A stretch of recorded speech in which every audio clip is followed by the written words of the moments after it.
কৃষ্ণ কৃষ্ণ কৃষ্ণ হরে হরে, হরে রাম রাম রাম হরে কৃষ্ণ। আজকে আমরা আসছি আগরতলা ইস্কন মন্দিরে। আর রাস্তার পাশেই মন্দিরটি একদম। এটা কোন জায়গা ধরে? মৎস্যমণি, মৎস্যমণি, আগরতলা মৎস্যমণিতে মন্দিরটা। তো এখানে মন্দিরের পাশেই আছে ম্যাথলেস। আচ্ছা, এখানে উইকলি সেমিনারও হয় ভগবদ্গীতার উপর। আর মন্দিরের সামনেই একদম ঢুকতেই দুইটা সুন্দর সিংহদ্বার। তারপরে আছে আমাদের জয় বিজয়, মন্দিরের সুরক্ষা প্রদানের জন্য।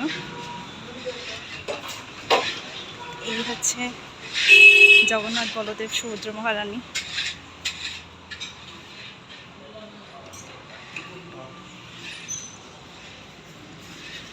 শ্রীল প্রভুপাদ।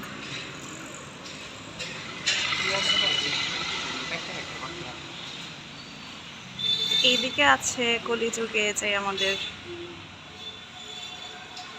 এগুলা কি কলির কলহরই তো নাকি? যাই হোক, অনেকগুলো চিত্রকর্ম আছে এখানে, অনেক সুন্দর। আচ্ছা, অবতারগুলো আছে এখানে না? হ্যাঁ, যাই হোক,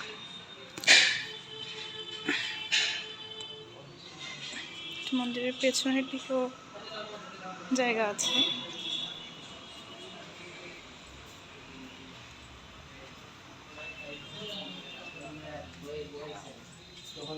এদিকে প্রবেশ নিষেধ সবার। এদিকে রন্ধনশালা, উপরে হচ্ছে ব্রহ্মচারীদের থাকার জায়গা আছে, প্রসাদ ওনারা ওইদিকে পায়।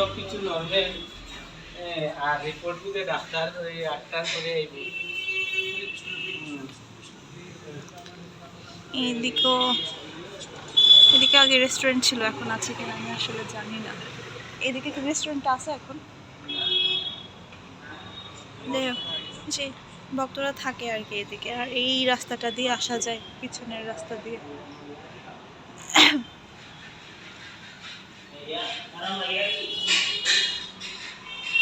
তো খুবই সুন্দর মন্দিরটা, একদম অল্প জায়গার মধ্যে অনেক সুন্দর।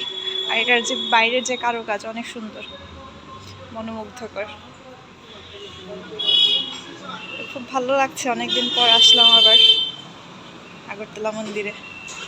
আমরা যদি অনেকগুলো ছবি তুলবো পরে, হ্যাঁ। এখানে হচ্ছে প্রসাদের ব্যবস্থা আছে, যারা শ্রীকৃষ্ণ বিজ্ঞান সোসাইটি আছে না এখানে। এখানে হচ্ছে প্রসাদ নেওয়া যায়, অনেক ধরনের শুকনো প্রসাদ আছে।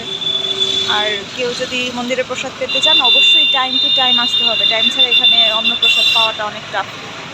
সকালে আর আগে থেকে প্রসাদের অর্ডার দিয়ে রাখতে হয়।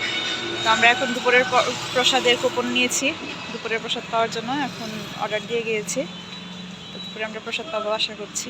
সকালে প্রসাদ ছিল না, তবে প্রভু ম্যানেজ করে দিয়েছে প্রসাদ, এই জন্য পেতে পারছি। এইখান থেকে আমরা কিছু শুকনো প্রসাদ এখন কিনে নিয়ে যাব, হ্যাঁ না? অনেক সুন্দর পঞ্চরত্ন। এই যে এখানে হচ্ছে বরাহ অবতার, নৃসিংহ অবতার। এদিকে আছে রাম, লক্ষ্মণ, সীতা, মেবি, হ্যাঁ, হনুমান। হরে কৃষ্ণ, সবাই ভালো থাকবেন।